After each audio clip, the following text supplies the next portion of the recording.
What do all purusha desire? All purusha desire complete freedom from sorrow and the attainment of Paramananda, the pure bliss.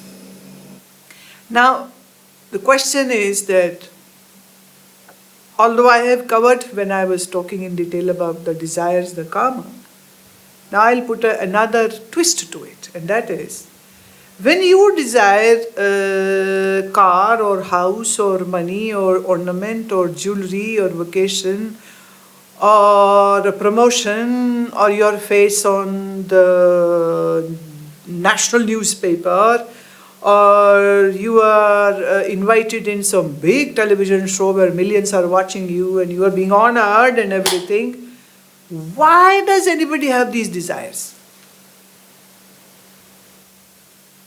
Very simple, because this gives you joy.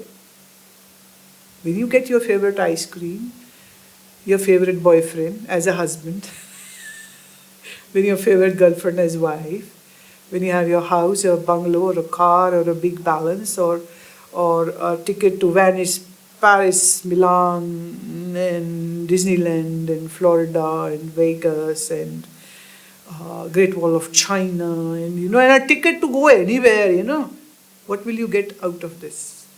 What would you expect to get? We call it happiness.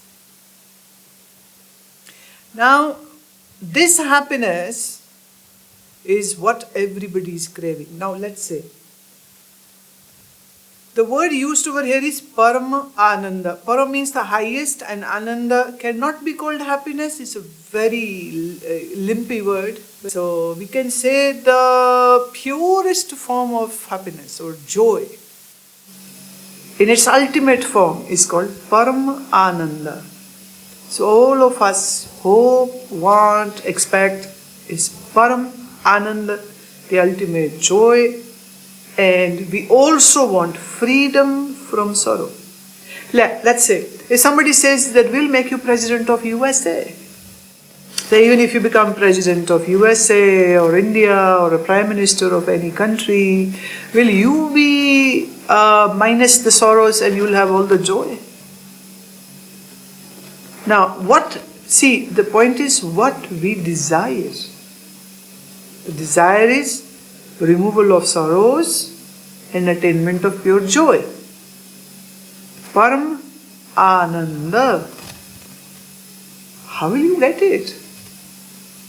We move on to the next question. Third, what is freedom from sorrow and attainment of Paramananda? See how this is building up? The question after question is not coming like a hailstorm. It's very much connected, so it's building up. What is freedom from sorrow and attainment of Paramananda? Answer is freedom from dukha, sorrow, and attainment of Paramananda is moksha. I think so. Nobody can define this well. Nobody can define this well. And we will go into the depth of these questions. First is freedom from sorrow. What is moksha? Freedom from sorrow. Sorrow can be physical, mental, or coming from nature. For example, in this pandemic of corona, who is making you cry? And people are scared, and the countries are going through a hell of a time by an unseen virus which can kill you. And there is no vaccine. And at the moment, all major countries are going through this pandemic. And this is in Sanskrit called Adi-daivik dukha. The sorrows coming from the premordial energies, earthquakes, floods, volcano eruptions, or some asteroids coming and hitting onto the earth. This is said was the reason of all the dinosaurs to die. It was the asteroid which hit and it killed all the dinosaurs. Now what are these? These are forces of the nature. And we say them as God, Adi-daivik. Daiva means godly, divine, Godhead. Doesn't mean that somebody who is wearing a golden crown and white robe, don't go into that imagination that there's some male form or a female form who is a god and who is running this whole show. And if there is somebody who is running the show, is doing a worst show possible, should not be called a god at all. Right? When we say Adi-daivik, daivik means the divine forces. And let me remind you, we don't see death as at the end. And we don't see death as something bad. We say it's just a change. Change. And nature is always going through this natural cycle of changes. And when human beings abuse the nature, then sometimes the nature forces begin to just work in such a way to teach us a lesson. The nature punishes you back. Yes, nature can be called inert, but this inert has the substratum of the great existence, which is not dead, which is very, very conscious. So Adi-daivik dukha and Adi-bhautik dukha. Adi-bhautik is the sorrows coming from the elemental world. Elemental world begin from your body. Body sometimes has aggravation of vata, pitta, kapha. In the Ayurvedic terms, the phlegm is too much, the wind is too much, the fire is too much, the imbalance creates the diseases. For example, brain stroke. Why does it happen? Too much fire. Heart attack could be too much fire, could be too much wind, could be too much phlegm. Why does the liver cirrhosis happens? Because there is too much of fire in the liver. The traditional Chinese acupuncture says exactly same what the Ayurveda also says. So when your body begins to get diseased, oh my God, so much pain. If say somebody's appendicitis gets swollen, how much pain will be there? A small, tiny stone in your urethra, in your ureter, or in your kidney can give you so much pain. A small problem in a gallbladder, if there is a stone, you will end up at a surgical table. You will cut with a scalpel and your gallbladder has to be removed.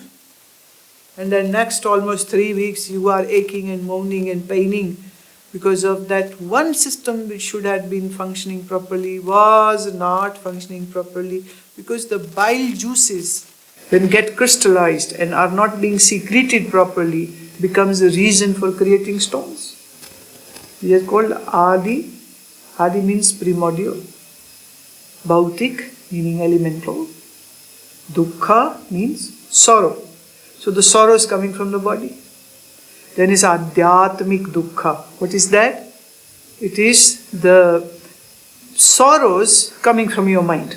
Let's say, I love somebody, I can't get that. I'm sorrowful. I want some money, don't get. I want a promotion, I want wealth. All the desires when are unfulfilled will give sorrow. So when we say the elimination of sorrow, then we mean physical, mental, and also the sorrows which might come from the nature. See how vast area has been covered just to explain from where the sorrows can come to you. What a universal idea to understand that sorrow is not something which is just physical or just mental or just coming from the nature sources. It's all. So when we say freedom from sorrow, then this sorrow means all these three, and then it is attainment of Paramananda, that when I achieve the state where I am in ultimate joy. Now, all worldly happiness, all worldly happiness which you experience, which all of us have experienced, comes to us like a lightning flash and then it goes away. So this means there was a darkness before the lightning and there was a darkness after the lightning. Right? So the happiness which we experience from objective sensual world gives us just a teeny weeny flash, and sometimes it might be a flash of a glowworm, jugunu. In Hindi we call it jugunu. Now it is there, now it's not. Now it is there, now it's not.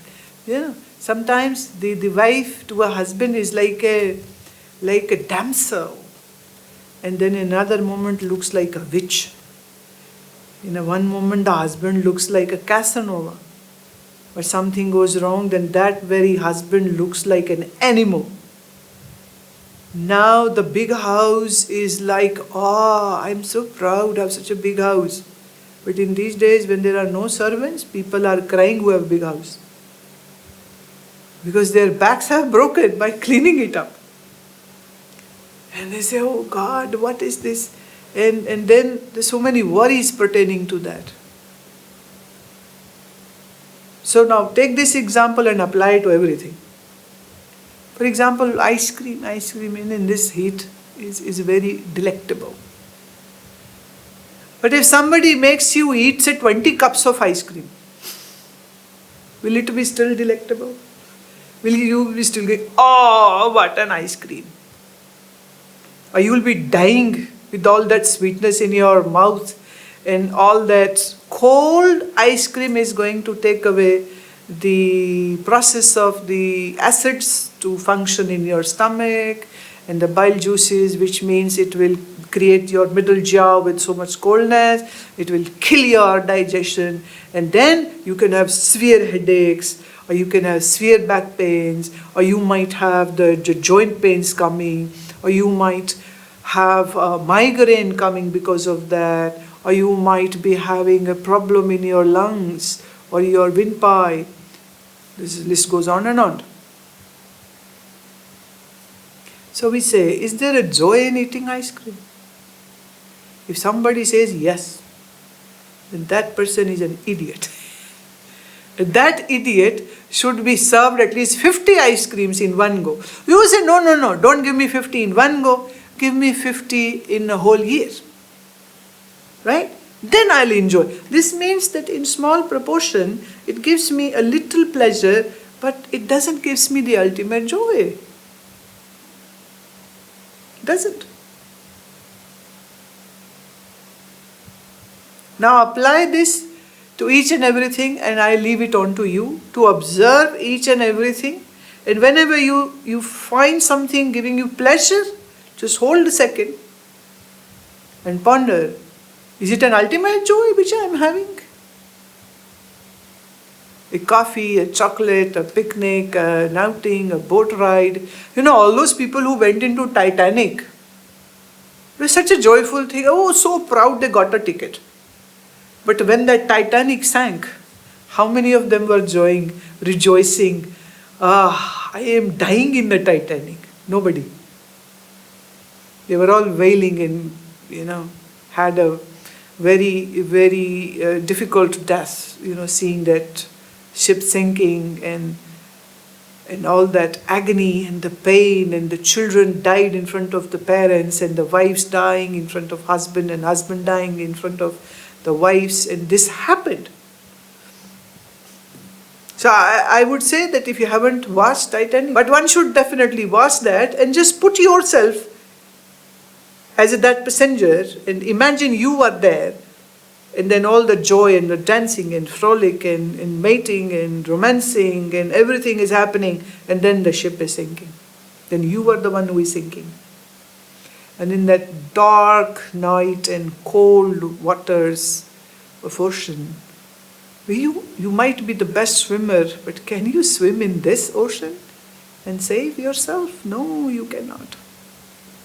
So all the pleasures and all the joys which you think, these days when people have a child, they post the picture, which is called pic these days, the picture in the Facebook with the tagline, "My bundle of joy." They say, "My bundle of joy." And then if you go actually into their life, in their bedroom, when they have to live with this small baby who will poop every 2 hours, and a huge poop, and who will be urinating every now and then who will be crying and would wake up at the night, not sleep, and would sleep in the daytime. And then the parents are fighting amongst themselves, "Oh, you take care, it's your son, it's your son. I never brought it from my own home. I came here and it's your son also." So the wife and then the father, they are having these quarrels because poor chaps can't sleep now. But would they post this picture also? Bundle of sorrows. Who is making us cry? I know it's very cruel even to say that, because once upon a time even this body was a bundle of something. I won't say joy or sorrow to my mother, but the joy is there. The first moment when the child is conceived, oh, very happy. Child is born, oh, greatly happy. But then comes the challenges, now the child is teething, now the child is having diarrhea, now the child can't sleep, now the colitis has happened, now wind is in the stomach, now the child can't sleep, now the child has broken something, I know of a mother who was just, sometimes, shake the baby to make the baby sleep. And while doing that, the baby slipped and fell on the ground and the child broke his skull. And the doctor had to put a plaster. And now everybody was, making her life hell. And she was so guilty of doing that, but it just happened. I am remembering, one family I met in America where the husband-wife had a quarrel, and in anger, the father threw his own baby onto the stairs. The child fell down and had some injury in the brain, and then the child was saved, but the child grew up to be mentally handicapped. And it was all thanks to the father and mother's rage. And that child had to, now is this child a bundle of joy now to anybody? And then the couple divorced one another. And then this mother took care of this handicapped child her whole life. And I met this child who was, I think so at that time, 13 or 14 years old, can't feed himself, can't walk, can't sit straight. And that's the reward of being born to angry parents. What a karma of that child and of that mother. The husband just bailed himself out. He never stayed. I cannot be father to a handicapped child. He just left that child, went away, remarried, had his another family, and this child was like, the mother was guilty, was loving and caring, but still she was crying. She said, it takes a lot. I have to earn, and I have to also take care of this baby, and I don't get babysitters and whatnot. Right? So where is the joy? Joy is there, but it is in such a small proportion. That joy comes, that happiness comes, then the darkness is a period of no joy. Then you wait for another joy. Like when the child will first time say, "Mama," oh, mother is ecstatic. Then the child took first step, Mama is very happy. Then child went to school, mother very happy. But then he's mischievous, he's not studying, he's doing this, he's a brat, he's beating up others, and the complaints coming, and child not listening, and drama goes on. So a joy is there, then not there, then is there, then not there, then is there, then it's not there. So it's not going to. So the child will not give you ultimate joy. Now, am I saying don't have child? Maybe, maybe not. Maybe, maybe not, because that's not my decision. But what I am saying is that have a child, but then you should remember that this child cannot give you ultimate joy, the Paramananda. It gives you an experience to be a parent. But I hope that you become a responsible parent. But if you are an idiot, idiot means the one who doesn't have the intelligence of knowing what is Sat and what is Asat, will be called an idiot. So it's not a derogatory word. I don't see idiot as a derogatory word, but I see that a person is yet to achieve the intelligence. So the sorrows of the world are there. The happiness comes in a flash. Now those people who are very happy in this flash, we call them samsari, worldly person. But then somebody says, can't I have the ultimate joy? And this good book, great book says, yes, you can have Paramananda. But that won't happen until, see, the two things happen. Removal of sorrows and attainment of Paramananda. Now, are there two things or is it one thing? That is something which we need to ponder upon, and that we will do in our next session.